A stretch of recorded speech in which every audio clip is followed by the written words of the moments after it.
원자와 우주 어느 게 더 크죠? 원자가 더 크죠? 네. 네. 조금 차이죠? 엄청 차이가 나죠. 그래서 우주 세계를 보면 은하계가 있죠.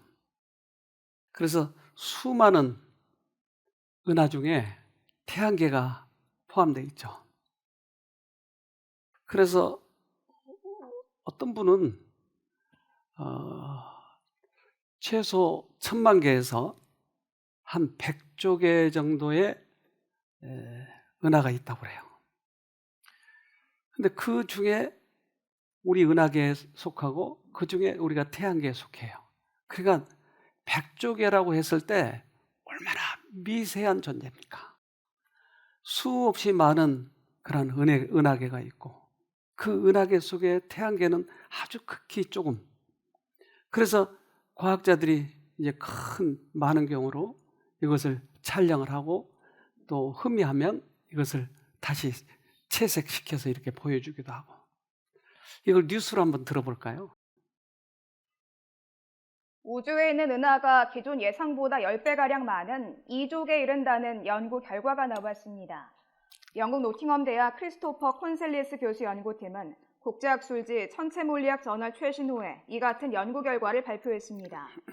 연구진은 허블 우주 망원경과 지상 관측으로 얻은 은하 이미지를 3D로 전환하고 새 수학 모델을 적용해 은하 개수를 추론했는데 기존 예상치인 2천억 개보다 10배 많은 2조 개로 나타났습니다. 연구진은 아주 오래전 일부 작거나 희미한 은하가 큰 은하에 흡수되면서 많은 은하가 압축된 것으로 결론 내렸습니다. 이와 함께 은하의 90% 이상은 너무 희미하거나 멀리 있어서 가장 강력한 망원경으로도 관측할 수 없는 것으로 나타났습니다. 엄청 크네요. 근데 은하계 속에 태양계가 아주 조그만데 그 태양계에서도 지구는 얼마나 작아요? 그 중에서 우리는 그 우주와 원자는 어떤 게 크다고요? 네. 근데 보이지 않는 그런 세계가 엄청 큰 세계가 있는데 그 세계를 우리가 못 보기 때문에 없다고 이야기하는 것은 그것은 정말 무지한 거죠. 그래서 보이지 않는 세계가 있는데 이 보이지 않는 세계 이것에 대해서 예수님은 설명을 합니다. 마가복음 4장 30절 또 가라사대 우리가 하나님의 나라를 어떻게 비하며 또 무슨 비유로 나타낼꼬. 네, 하나님 나라를 보고 싶어요. 보이지 않기 때문에 보고 싶어요. 그러니까 예수님이 이것을 이 보이지 않는 세계를 알려준다고 하는 것은 참 어려워요. 그래서 비유로 드신 거예요. 그래서 그 비유로 보이지 않는 세계가 어디 있는지에 대해서 설명을 하는데 이렇게 설명을 하십니다. 누가복음 17장 20절로 21절 바리새인들이 하나님의 나라가 어느 때에 임하나이까 묻거늘 예수께서 대답하여 가라사대 하나님의 나라는 볼 수 있게 임하는 것이 아니요 또 여기 있다 저기 있다고도 못하리니 하나님의 나라는 너희 안에 있느니라. 그래서 보이지 않는 이 하나님의 나라를 설명하고자 예수님께서 여러 가지로 비유로 설명을 해요. 근데 그 나라가 우리 마음에 있다고 하는 거예요. 보이지 않는 이 나라, 또 보이지 않는 하늘나라, 그것은 어쩌면 이 하나님께서 은혜의 왕국과 영광의 왕국을 설명을 하셨을 거예요. 근데 그 은혜의 왕국과 영광의 왕국은 하나님께서 보여주는 은하계보다도 훨씬 더 넓은 그런 세계가 있다고 하는 거죠. 그런데 작은 이 원자를 가지고 우리는 이거 가지고 티격태격 하면서 살아가는 거예요. 이 안에서 누가 돈을 얼마 가졌느냐? 누가 유명하냐? 이런 거 가지고 티격태격 싸우기도 한다고 하는 거예요. 그러면 우리 마음에 시작되는 그 왕국은 어떻게 시작되고 어떻게 거기 들어가냐 하는 거죠. 그리스도의 나라는 법정이나 회의나 입법기관의 결정 또는 세상의 위인들의 후원을 얻어 설립되는 것이 아니요 그리스도의 성품을 성령의 도우심으로 인간의 마음에 심음으로 이루어진다. 그래서 그리스도의 나라에 들어가려고 그러면 어떻게 들어가야 되느냐? 그것은 성령의 도움으로 하나님의 품성을 우리 마음에다 심으면 하늘나라가 시작이 된다고 하는 거예요. 너무 간단하지 않아요? 그런데 이게 보이지 않는 거예요. 보이지 않기 때문에 사람들은 무시하는 거예요. 그래서 내 성품은 어찌하였든지 관계없이 다른 사람에게 나의 그 어떤 아름다운 모습만 보여주기 위해서 노력을 하는 사람들이 많이 있어요. 헌금만 많이 내면 된다든지 또는 교회에 충실만 하면 된다든지 그냥 보이는 것에 만족하려고 해요. 근데 진정한 것은 우리 마음에 하나님의 품성이 심어지는 것을 의미하는 것이죠. 당신께서 건설하시기 위해 이 세상에 오셨던 영적 대왕국, 의의 왕국의 통치자로서 그분은 이 세상에 군림하셨다. 그분의 교훈은 이 왕국에 고상하고 깨끗하게 하는 원칙을 명백히 하였다. 그리고 그분은 여호와의 왕국을 지배하는 힘은 공의와 자비의 사랑임을 보여주셨다. 그래서 예수님은 이 땅에 큰 왕국을 세워서 그 왕국에 군림하려고 하신 것이 아니고 우리들의 마음에 당신의 품성의 특성인 공의와 사랑과 자비를 심어줌으로써 시작이 된다. 너무 감사하잖아요. 우리는 흔히 외면하는 것들이 있어요. 저도 이제 자주 산에 올라가는데 그 산에 올라갈 때마다 길에 그 땅 속에서 이렇게 아주 작은 구멍 속에서 개미들이 오르락내리락 해요. 근데 그 개미굴을 좀 파보고 싶은데 제가 그 요령이 없어요. 그 개미 세계를 좀 보고 싶은데 그래서 구멍을 어떻게 뚫고 들어가고 그 여왕개미는 어떻게 하고 있고 이런 걸 보고 싶은데 마침 영상에 나왔더라고요. 우리 한번 보도록 합시다.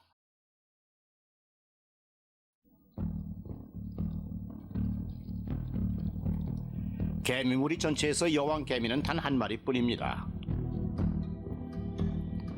1년에 한 번 새로운 여왕 개미가 태어나지만 곧 무리를 떠나 새로운 무리를 만듭니다. 그리고 그 시기에 많은 수컷들이 함께 태어나는데 이 수컷들의 역할은 단 하나, 짝짓기를 하는 것입니다. 늦여름이 되면 수백 마리의 여왕 개미와 숫개미가 태어납니다. 날개가 있는 개미들이 짝을 찾아 일제히 날아오릅니다. 학술 용어로는 혼인비행이라고 합니다. 여왕 개미는 평생 단 한 번 짝짓기를 하죠. 수개미는 짝짓기가 끝나면 죽고 맙니다. 이제 개미굴에는 수컷이 단 한 마리도 남아있지 않습니다. 놀랍게도 이 많은 개미는 전부 암컷입니다. 게다가 모두 자매간이죠. 여왕 개미와 인간 사이의 여왕은 전혀 다릅니다. 여왕 개미는 그저 번식을 할 수 있을 뿐이죠. 나머지 모든 일은 일개미의 몫입니다. 새끼 개미를 키우는 일까지도 말입니다. 새로 태어나는 개미는 기존의 개미들과 함께 일하고 모두 뒤섞여서 살아갑니다. 이런 특성 때문에 개미는 대표적인 진사회성 곤충으로 분류됩니다.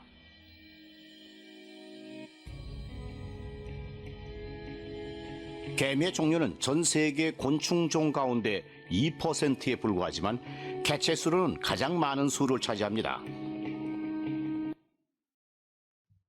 개미가 가장 많다고 생각해 봤어요? 전혀 보이지 않는, 눈에 띄지 않기 때문에. 그래서 개미 세계에 제가 태어나지 않는 것이 너무나 다행인 것 같아요. 수컷은 다 없애버리면 되잖아요. 그 어떻게 해요, 그러면? 이 보이지 않는 세계지만 거기에 규칙이 있고 그리고 살아가는 방법이 있고 그리고 누가 여왕이 되는지 누가 수컷이 되는지 그 규칙이 있네, 그 안에. 그렇다면 보이지 않는 영적 왕국도 규칙이 있다고 하는 것이에요. 그 안에 들어가 보면 그것이 알겠지만 그 안에 들어가기 전에는 이것을 다 추측하기가 더 어려워요. 하늘 궁정은 거룩한 사랑이 지배하는 곳이며 그곳의 직무나 직책들은 사랑을 나눔으로 은혜롭게 된다. 그분은 그의 종들에게 그들의 모든 직무에다 긍휼과 사랑과 그리스도의 성품을 받아들이라 하시고 그들이 교제하는 모든 사람들에게 사랑과 부드러운 동정, 곧 신의 성품을 반영하는 것으로 행복과 만족을 삼으라고 하셨다. 그래서 그 보이지 않는 하늘 왕국은 최선을 다해서 그리스도의 품성을 닮으라고 하는 것이, 이것이 최고의 목적이에요. 결국 이것을 우리 마음에 경험하고 모신 사람들은 결국 하늘나라를 가게 돼 있다고요. 그것은 은혜의 왕국뿐만 아니라 영광의 왕국에 들어갈 수 있다고 하는 거예요. 그런데 그리스도를 믿는 사람들이 이것을 만약에 경험하지 못한다면 이것은 헛건 거죠. 그래서 사단은 어떻게 하든지 그리스도인들을 방해하기 위해서 최선을 다하는 것이에요. 가정 안에서 행복하게 살으라고 가정을 꾸려줬는데 서로 티격태격 다투고 하늘에 대한 큰 원칙보다는 이 세상의 원칙을 가지고 서로 비난하고 괴롭혀하고 서로 무시하고 싸우고 질투하고 그렇게 살아가도록 사단은 계속 역사하는 거예요. 오늘 아까 득창하시는 거 여러분 봤죠? 아름답던가요? 뭐가 아름다워요? 인물이요? 노래 아주 잘했어요? 뭐가 아름다웠어요? 행복하고 서로 사랑하는 모습이 보이잖아요. 그 막내 서준이는 아빠 얼굴 쳐다보고 엄마 얼굴 쳐다보고 너무나 행복해 보이잖아요. 저걸 인위적으로 만들 수 있겠어요? 되지 않아요. 가정이 행복하다고 하는 것을 보여주고 있는 거예요. 그런데 그 집에 여왕개미가 숫개미를 많이 오해하고 살았어요. 그래서 바가지도 많이 긁었어요. 왜요? 세상적으로는 내가 더 똑똑하다고 생각했을지 몰라요. 그래서 그 여왕개미하고 숫개미가 서로 아웅다웅 살았어요. 그런데 그것이 가장 큰 거라고 착각하고 살았어요. 즉 원자를 보고 우주라고 착각한 거예요. 이 세상의 삶은 아주 극히 일부분이고 이것을 통해서 훈련시켜서 하늘 데려가려고 하는 건데 우주라고 하는 넓은 하늘 왕국이 있는데 이것을 무시해버리니까 이 세상 것이 너무 큰 거예요. 그런데 그가 돌이켰어요. 지난번에 우리 세미나 할 때 그걸 간증을 했는데 안 보신 분들이 많아서 보여드릴까 합니다. 저는 모태신앙인이고 남편도 함께 이제 같은 교회를 다니다가 결혼을 하고 함께 아이를 이렇게 낳고 신앙생활했지만 우리의 생활에는 변화가 전혀 없었습니다. 그리고 서로에 대한 오해와 불신으로 감정의 골이 깊어만 갔습니다. 다른 사람들이 볼 때 또 특히 교회에서 저희 부부는 열심히 살고 주변을 즐겁게 하고 신앙도 열심히 하려고 하는 모습으로 비춰졌을 수도 있겠지만 예배를 잘 마치고 난 다음에 해가 지고 집으로 돌아오는 길은 늘 서로에 대한 다툼 그리고 때로는 고성이 오가는 그런 전쟁터가 되곤 했습니다. 아이들마저도 엄마 아빠 제발 싸우지 않았으면 좋겠다. 왜 예배를 잘 드리고 와서 이렇게 차에서 싸우느냐 이렇게 할 정도여서 지금 생각해보면 아이들이 얼마나 불안했을까 하는 생각에 미안한 마음이 가득합니다. 저는 결혼 생활이 결코 행복하지 않았습니다. 그리고 우울하기만 했습니다. 이대로는 도저히 안 되겠다라고 생각을 했고 뭔가 변화가 필요하다는 생각을 했습니다. 특히 저는 남편이 변화되기를 간절히 바랬습니다. 그러던 차에 쉼터를 알게 되었고 찾아오게 되었습니다. 매주 말씀을 들으면서 나의 마음속에 들려오는 소리는 내가 변화되어야 한다는 그런 소리가 계속 들려왔어요. 저는 그 생각이 처음 들었을 때 솔직히 정말 헛웃음이 나왔습니다. 왜냐면 저는 정말 최선을 다해서 살고 있었고 남편에게도 최선을 다하고 있다고 생각했고 아이들에게도 전 직장 생활을 하면서 내가 할 수 있는 모든 에너지를 다 쏟고 있고 그런 사람인데 인정하고 싶지도 않았고 받아들이고 싶지도 않았습니다. 그런데 그 메시지는 일관되게 계속 들려왔습니다. 저는 결국 인정할 수밖에 없었습니다. 인정한 순간 저의 본 모습을 보게 됐는데요. 저는 남편이 했었던 실수들을 늘 머릿속에 담고 있었습니다. 그래서 마음속으로는 남편을 결코 존중하지 않았고 어떻게든 내가 고쳐줘야 하는 사람이라고 생각을 하고 있었습니다. 아, 이것은 나의 잘못이었구나 라는 것을 깨닫게 되는 순간 이제는 돌이켜야겠다라고 결심을 하게 되었어요. 이대로 안 되겠다 생각을 했고 남편의 말에 귀를 기울이고 그의 의견을 존중해 주려고 노력했습니다. 그래서 말씀에서 배운 대로 남편을 높여주기 위해 아이들에게 아빠에 대해 좋은 부분들을 얘기하기 시작했어요. 아빠는 따뜻하고 너희들을 정말 사랑하고 너희들을 위해서 열심히 일하고 있고 좋은 부분이 정말 많은 존경할 만한 분이야 라고 얘기를 하기 시작했고 저의 노력하는 모습에 남편도 조금씩 반응을 하기 시작했는데요. 이제 비로소 우리 부부에게는 조금씩 평화가 찾아오게 되었고 때로는 신혼 때보다 더 따뜻한 말과 온기가 오가는 것이 느껴졌습니다.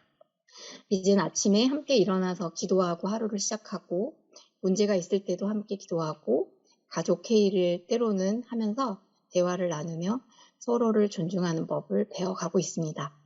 이전에 삭막했던 가정은 아마 전쟁 일어나기 일부 직전이었던 그런 분위기 속에 있었던 저희 가정은 이제는 작은 천국처럼 느껴질 때가 많습니다. 하지만 제가 감사함이라든지 사랑, 존중 등의 그 하나님의 것을 선택하는 것을 잠시라도 잊어버리는 순간 바로 이전의 쓰라린 경험들을 다시 되풀이하곤 합니다.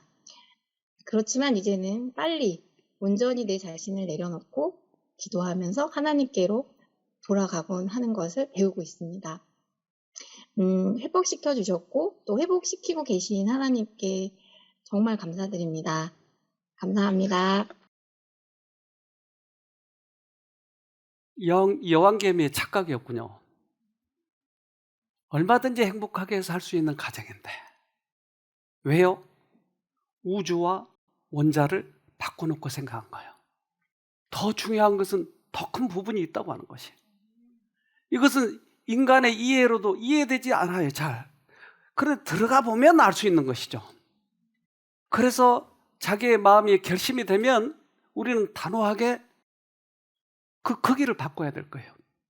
원자가 우주보다 작다고 하는 거예요. 우주가 훨씬 크다고 하는 것이. 우리가 가야 할 그 왕국은 예수님의 성품을 우리 마음에 심는 것이었어요.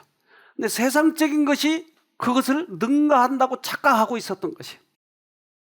그 뒤로부터 이 가정에 저렇게 행복한 가정이 된 것이에요.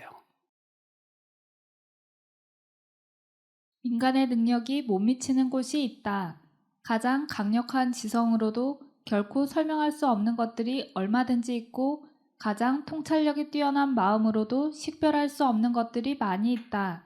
철학이 하나님의 길과 그가 하시는 일을 알아낼 수가 없는 것이며 인간의 마음이 무한을 측량할 수가 없다. 그래서 그 무한한 큰 하늘 왕국, 내 마음에서 시작되는 이 왕국을 가고 싶은 사람들은 세상적인 것보다 우주를 더 중요하게 여겨야 된다고 하는 것이에요. 꽤 많은 사람들이, 쉼터에 오신 분들이 이것 때문에 많은 고통을 겪고 있어요. 즉, 내가 옳고 그른 것을 다 판단할 수 있다라고 착각하는 거예요. 그런데 우리는 죄인이 그 옳고 그른 것을 다 판단할 수가 없어요. 누가 옳은지 알 수 없어요. 빨간 안경을 쓰고 빨간색을 보면 하얗게 보여요. 근데 과학적으로 실제로 그래요. 죄인이 죄의 안경을 쓰고 죄를 보면 어떻게 보여요? 죄가 아닌 걸로 보여요. 그래서 내가 옳은 대로 산다라고 하는 것은 가장 많이 속은 거예요. 그런데 하늘의 것을 비춰서 나를 다시 안경을 벗겨놓고 보면 색감 그대로 볼 수가 있는 것이죠. 그것 때문에, 이 작은 이치 때문에 많은 사람들이 분노하고 항상 괴로워하고 잡념에 시달리고 이렇다 보니까 환자가 회복이 잘 되지 않는 것이에요. 그것 때문에 많은 사람들이 고통을 겪고 있죠. 그래서 우리는 하늘의 것이 우리 마음에 오도록 기도하는 것은 당연한 일이라고 생각해요. 마태복음 6장 10절. 나라의 임하옵시며 뜻이 하늘에서 이룬 것 같이 땅에서도 이루어지이다. 하늘에 이룬 것, 그것을 내 마음에 모셔보자고 하는 거예요. 하나님의 것을 내 마음에 모시자고 하는 것이에요. 그런데 이 세상은 하나님만 계시는 것이 아니고 또한 사단이 있기 때문에 우리 안에 생각을 수없이 많은 그런 잡념을 집어넣어주고 내가 옳다고 착각하게 만들어주고 그렇게 하는 것이에요. 그래서 사단은 우리를 어떻게 공략하느냐? 우리들의 감정과 우리들의 생각을 집어넣어줘요. 사단은 질병도 갖다 줘요. 사단은 통증도 갖다 줘요. 건강염려증은 사실은 사단에게서 온 거예요. 우리들이 생각한 대로 그것이 실현되니까. 사단은 주특기가 있어요. 요한계시록 12장 10절. 또 내가 들으니 하늘에 큰 음성이 있어 이르되 이제 구원과 힘과 우리 하나님의 왕국과 그분의 그리스도의 권능이 임하였도다. 우리 형제들을 고소하는 자 곧 우리 하나님 앞에서 밤낮으로 그들을 고소하던 자가 쫓겨났도다. 사단의 주특기가 뭐라고요? 고소하는 거예요. 그래서 부정적으로 생각하게 하고 다른 사람을 판단하려고 하고, 이것이 내가 현명하다고 생각하지만 사실은 이것은 사단에 내가 걸려있다는 얘기예요. 근데 무엇으로 주로 사용하느냐? 사단의 무기들이 있는데 그것들은 이런 것들이에요. 요한일서 2장 16절. 이는 세상에 있는 모든 것이 육신의 정욕과 안목의 정욕과 이생의 자랑이니 다 아버지께로 쫓아온 것이 아니요 세상으로 쫓아온 것이라. 그의 주특기를 무기로 사용하는데 그것은 우리들의 욕망적인 것들이에요. 그래서 육신의 정욕, 눈으로 보는 정욕, 그리고 이 세상에서의 자랑이에요. 이런 것들을 가지고 우리들을 농락하려고 하는 거죠. 근데 우리가 그것이 더 크게 보이기 때문에 원자를 우주로 바꿔버린 거예요. 사실은 우리는 하늘 가야 할 사람이기 때문에 이건 별거 아니거든요. 또 몇십 년 지나고 나면 이거 우리들에게 없어지는 것들이에요. 그런데 이걸 가지고 자꾸 우리는 크게 보는 거예요. 그래서 사단은 마치 조울증 환자처럼 아주 쾌락도 슬픔도 사단이 쓰는 도구예요. 하늘의 것이 아니에요. 무조건 웃긴다고 해서 그것이 다 하나님으로부터 오냐? 기쁘다고? 그렇지 않아요. 사단은 양쪽 걸 다 사용할 수 있는 것이에요. 사람의 마음속에서 행해지는 인생의 게임에 사단은 근심과 재리와 쾌락 모두를 사용한다. 그래서 경솔하기도 하고 항상 쾌락이 있는 것처럼 하기도 하지만 또 어떨 때는 우울해지기도 하고 이거 모두를 사용하는 거야.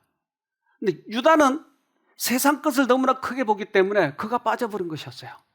바로 우리를 구원해 주실 그분이 하나님이 옆에 계셨는데도 그분을 팔아먹고 말았어요.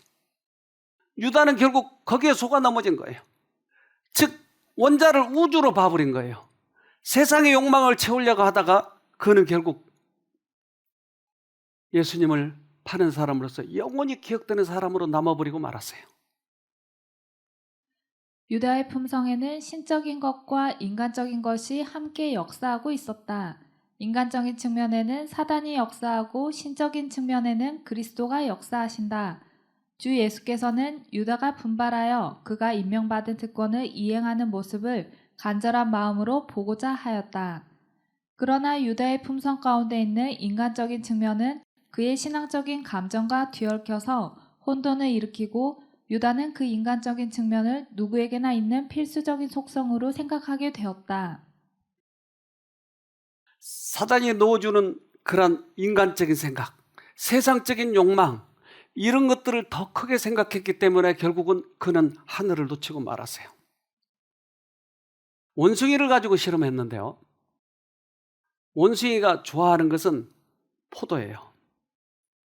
그래서 오이보다 포도를 훨씬 10배나 좋아한다고 과학자들은 얘기해요. 사실 원숭이는 포도를 오이보다 10배 정도 더 좋아합니다. 그래서 임무를 수행하도록 문제를 내주고 그 문제를 맞히면 오이를 주든지 포도를 주는데 양쪽에 원숭이를 두고 한쪽은 포도를, 한쪽은 오이를 줘봤어요. 또 다른 원숭이가 돌을 건네주고 포도를 받습니다. 왼쪽 원숭이는 이를 바라봅니다. 그리고 다시 돌을 건넵니다. 두 번째에도 오이를 받죠. 반응을 보세요. 오른쪽에 있는 원숭이는 돌을 주면 포도를 주고 왼쪽에 있는 원숭이에게는 오이를 줬어요. 오이가 10배나 맛이 덜해요. 그 반응을 보자고요. 오이를 안 먹고 던지는 거예요, 지금 사람한테.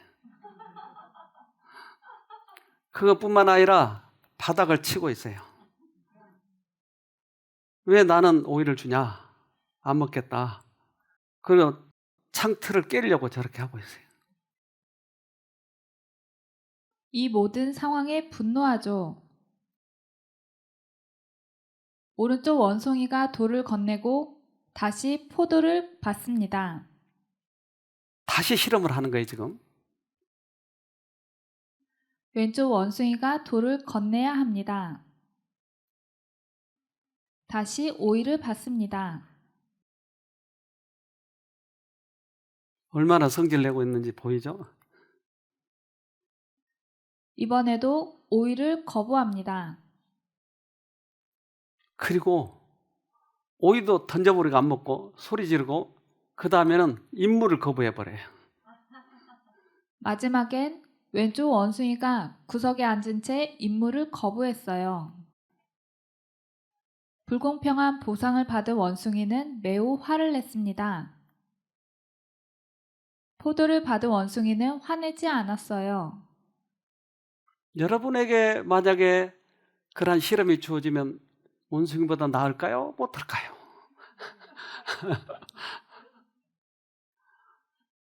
근데 그런 실험이 있어요. 그 실험에 욥이라고 하는 사람이 등장해요.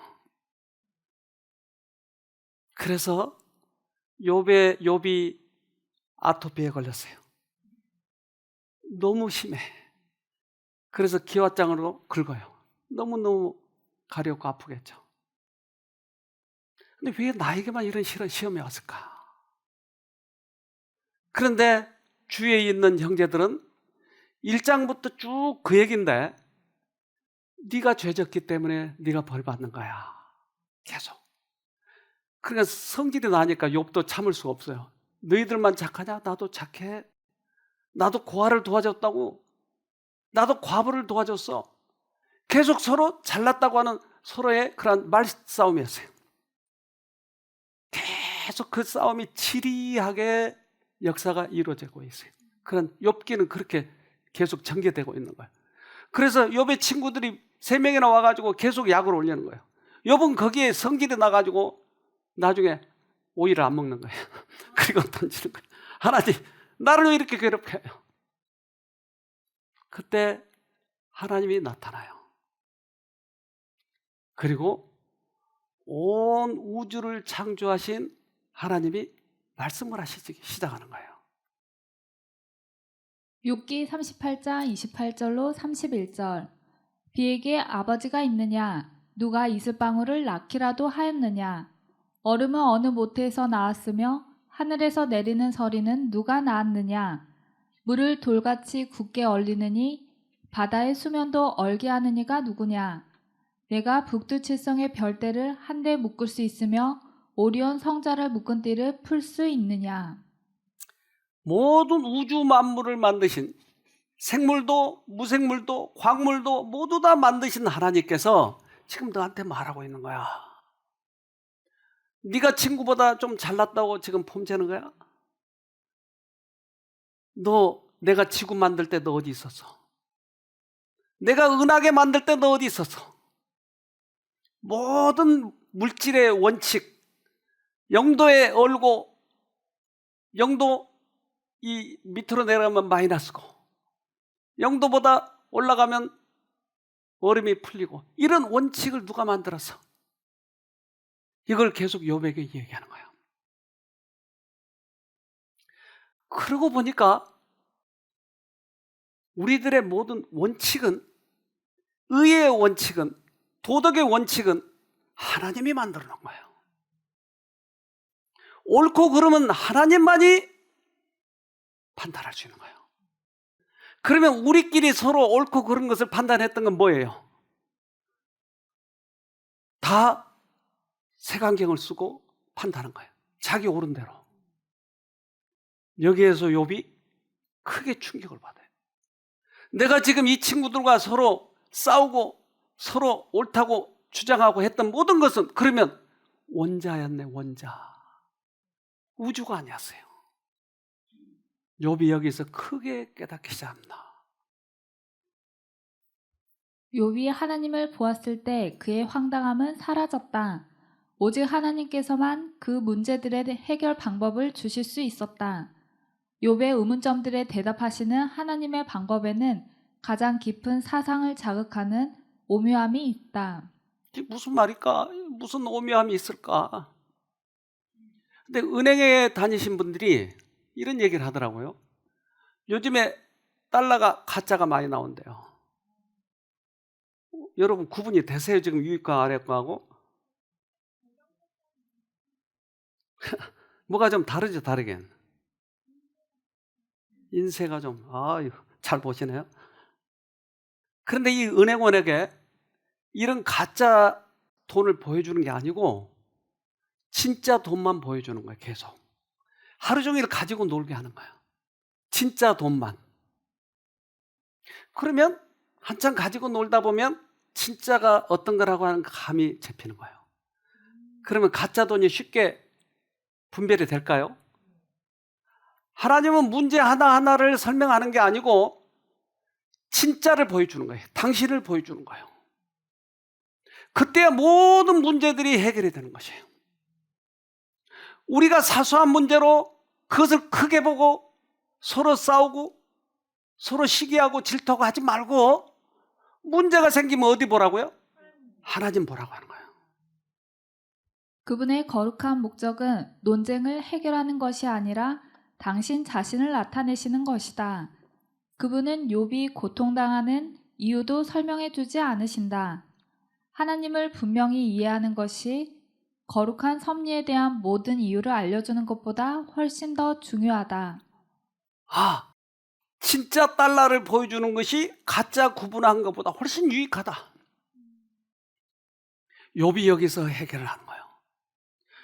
우리의 논리, 어떤 것이 옳고 그르고 이런 거 따지지 말고 문제가 생기면 무조건 진짜 하나님 보자고 하는 거예요. 진짜 의의를 보자고 하는 거예요. 인간의 능력이 못 미치는 곳이 있다. 가장 강력한 지성으로도 결코 설명할 수 없는 것들이 얼마든지 있고 가장 통찰력이 뛰어난 마음으로도 식별할 수 없는 것들이 많이 있다. 철학이 하나님의 길과 그가 하시는 일을 알아낼 수가 없는 것이며 인간의 마음이 무한을 측량할 수가 없다. 여호와는 모든 지혜와 모든 진리와 모든 지식의 원천이시다. 하나님이 나누어 주시는 지혜로 사람이 이 세상에서 도달할 수 있는 높은 학문이 있다. 인간의 능력이 미치지 못하는 데가 있다고 그러잖아요. 보이지 않는 세계가 있다고 그러잖아요. 아무리 IQ가 좋다 할지라도 판단할 수 없는 게 있다고 그러잖아요. 하나님만이 모든 의의 원칙이라고 얘기하잖아요. 그렇다면 우리들에게 문제가 생겼을 때 문제를 따지려고 하지 말고 하나님이 뭐라고 하느냐가 가장 중요한 거예요. 여기에 참가자들 중에 그것 때문에 많이 얽혀 있는 사람들이 있는 거예요. 그래서 이번에도 얼마 전에 다녀갔던 우리 김 자매가 있었어요.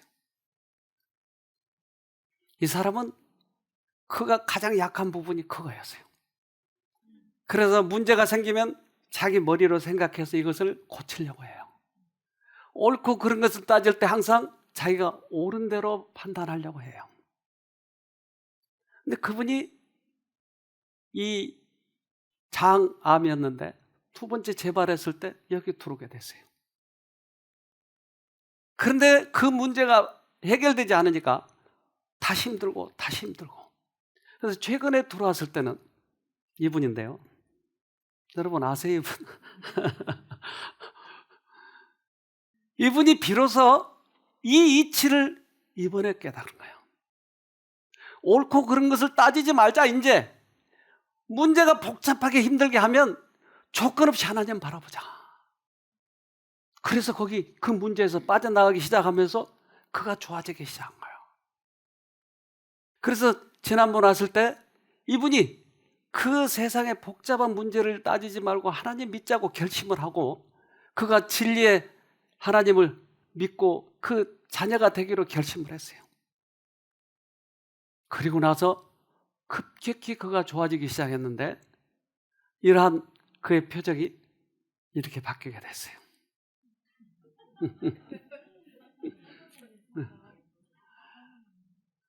성형한 것 같죠? 예.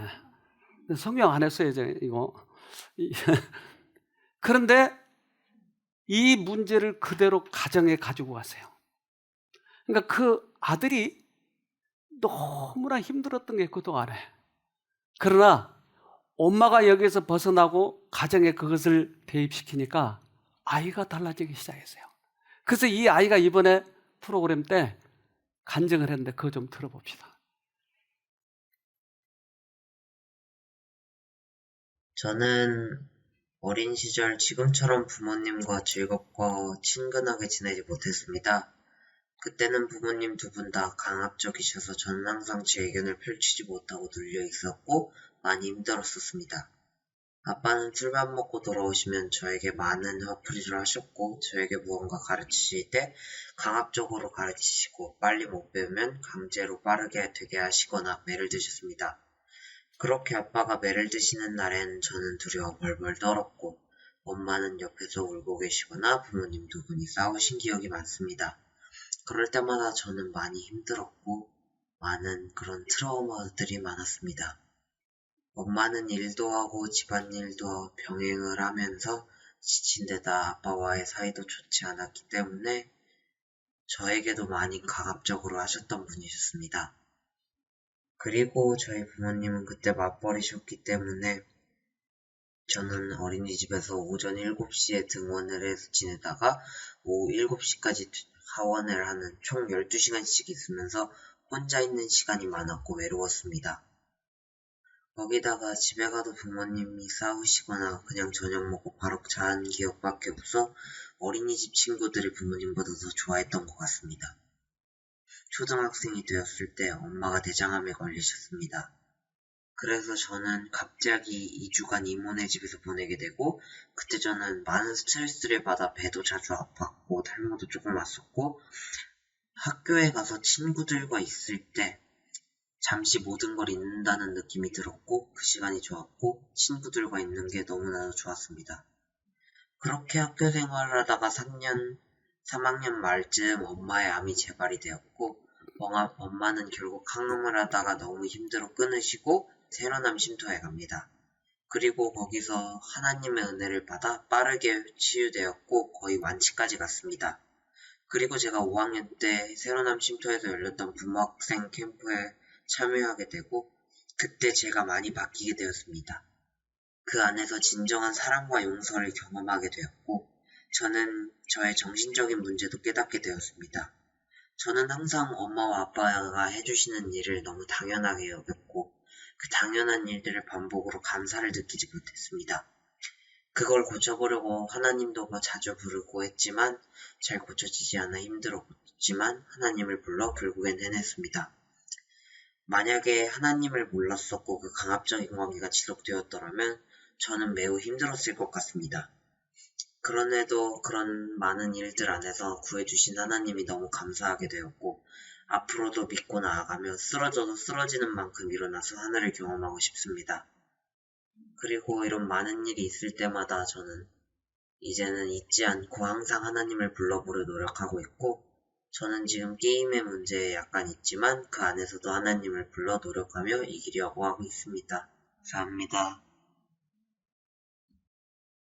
한 사람이 원자와 우주를 바꿔놓고 생각했는데 거기서 해방이 되니까 가정이 해방이 되네요. 우리는 세상의 모든 문제들이 거의 그런 문제들이에요. 작은 문제를 가지고 너무나 크게 보는 거예요. 자기가 옳다고 생각하는 거예요. 그건 거꾸로 보고 있는 거예요. 많은 경우로 멀리 봐야 될 텐데 거꾸로 보고 있는 거예요. 이게 우리들의 현실이에요. 근시안적이고 짧은 체험의 친구들은 그들의 좁은 시야로 타인의 구원과 관련하여 그리스도의 심령과 밀접한 조화를 이루고 있는 이의 감정을 이해할 수 없다.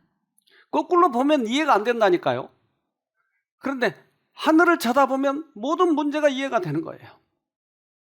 그래서 서로 논란하지 말고 내 잡념을 내가 판단해서 해결하려고 하지 말고 조건 없이 보는 거예요, 하나님을. 욥은 하늘을 쳐다봤을 때야 거기서 문제가 해결됐지 않습니까?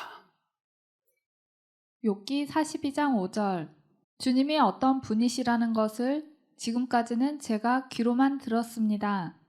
그러나 이제는 제가 제 눈으로 주님을 뵙습니다. 이제까지는 자기가 알지 못했대요. 왜? 원자와 우주를 바꿔놓고 생각했으니까. 그러나 욥이 깨달은 것은 이제 하나님을 쳐다봤을 때였어요.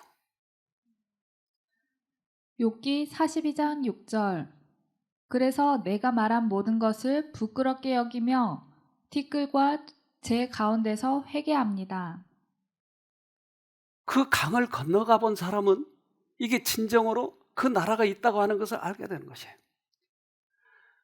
우리나라에도 생명이 꽤 많은데 생명이 보는 눈과 정상적인 사람이 보는 눈이 이렇게 다릅니다. 왼쪽은 정상적인 눈이에요. 오른쪽은 생명의 눈이에요. 얼마나 이렇게 다른가요? 그래서 그 요즘에는 생명 안경이 나오는데 생명 안경을 쓰면 이렇게 달라지는 거예요. 튤립을 보는데 완전히 서로 다른 거예요.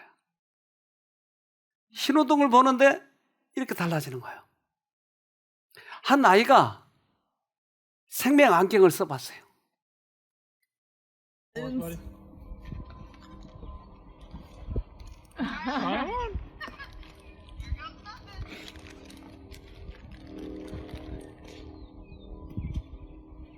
Got a bunch of colors in here, buddy.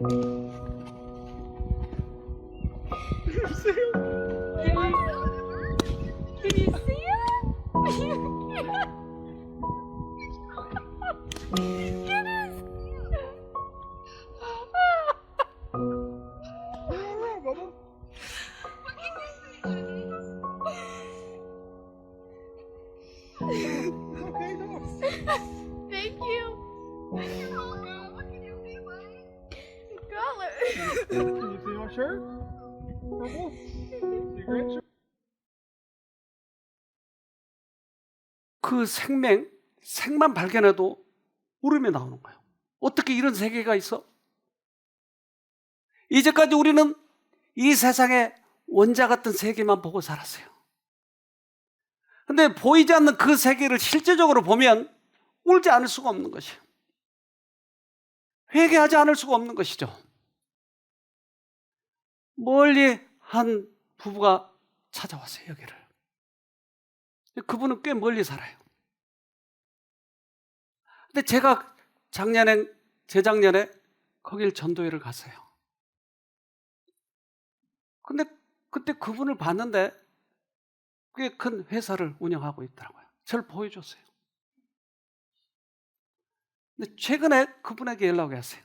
여기 좀 오고 싶다고. 그래서 요즘에 우리가 이제 좀 사람들을 제한하기 때문에 망설이다가 그러면 오시라고. 오셨는데 자기가 그동안 테이프와 유튜브를 보면서 자기가 이제까지 너무나 다른 세계에서 살고 있었다. 자기는 모태교인인데 80이 넘으셨어요. 모태교인인데 그동안 수없이 이 진리를 찾아다니고 거기에 옳다고 가봤지만 또 아니었고, 그래서 이분은 어느 한 단체에 25년 동안이나 거기가 있었어요. 그런데 진리를 발견하지 못했는데 최근에 그것을 발견했다는 거예요. 그렇다면 이 유튜브를 들려준 분을 좀 찾아가 봐야 되겠다 해가지고 여기를 찾아오셨어요. 그리고는 다시 한번 이 안경을 벗고 보니까 세상이 달라 보이는 거예요. 신앙도 달라 보이는 거예요. 이제까지 원자와 우주를 바꿔놓고 생각한 거예요. 이제 눈이 트여지기 시작한 거예요. 그래서 이제부터는 내가 교회를 다시 나가겠습니다. 그렇게 하십시다. 그리고 이제 가셔서 교회를 나가셨어요. 교회 첫날 나가신 다음에 문자를 보내왔더라고요. 이번에 예배 보러 교회 갔을 때는 전에 경험하던 예배 경험과는 남달랐습니다. 형제들을 보는 시선도 교회당의 모든 기물들도 전과는 같지 않게 보였습니다. 자애로우신 아버지께서 저의 심령에 손을 대신 흔적이 역력했습니다. 색안경을 벗으면 그것이 확실히 달라 보이는 거예요. 내가 이제까지 세상 왕국에서만 살았지만 영적 왕국에 들어가 보면 확실히 다른 걸 느끼는 거예요. 예배당도 달라 보이고 모든 사람도 달라 보이고 달라 보이는 거예요. 그냥 예수님을 내가 발견했다, 보았다라고 하는 걸 지식적으로만 이해하는 게 아니고 확실히 왕국이 달라진 것을 느끼게 되는 것이에요. 시대의 소망을 읽으면서 제가 청년의 때에 경험했던 감동과는 완전히 다른 차원임을 알게 되었습니다. 베데스다의 연못가에 38년 된 중풍병자가 바로 저였음을 알게 되었습니다. 물이 동해도 움직일 수 없는 몸인데도 막연하게 기다리다 절망하여 모든 것을 포기하고 행각을 떠난 저를 그래도 내가 낫기를 원하나이다라는 저의 영혼의 절규를 예수님께서는 끝내 외면하지 않으셨음에 너무 감사합니다. 이분이 그래서 회복이 되기 시작한 거예요. 그래서 이제부터는 다른 모든 것을 다 제하고 가장 우선적으로 예수님의 이 기별을 전하는데 자기가 사용하겠다고 그래요. 나머지 생애는 그걸 위해서 몸을 바치겠다고 하는 것이. 이제까지 우리가 거꾸로 보았던 여러분, 돌아오세요. 분명히 다르거든요. 그 왕국을 경험한다고 하는 것은 분명히 달라요. 망원경을 거꾸로 보는 것처럼 원자를 크게 보고 있는 거예요. 문제를 서로 따지고 있는 거예요. 서로 부부간에 싸우고 있는 거예요. 그러나 이제 우리는 바꿔봐야 돼요. 그 우주를 보아야 돼요. 유한한 지력을 가진 인간이 구속 사업을 이해한다는 것은 불가능한 일이다. 그 오면은 인간의 지식의 한계를 초월한다. 그러나 사망을 떠나 생명으로 건너간 자는 그것이 하나의 거룩한 실제임을 깨닫는다. 우리가 이곳 지상에서 개인적인 경험을 통하여 구속의 시작을 알 수 있을지라도 그 결과는 영원한 세대에 미친다. 네. 그 강을 건너가 본 사람은 그것이 실제다. 여러분 도전하십시다. 그리고 꼭 승리하기를 간절히 바랍니다.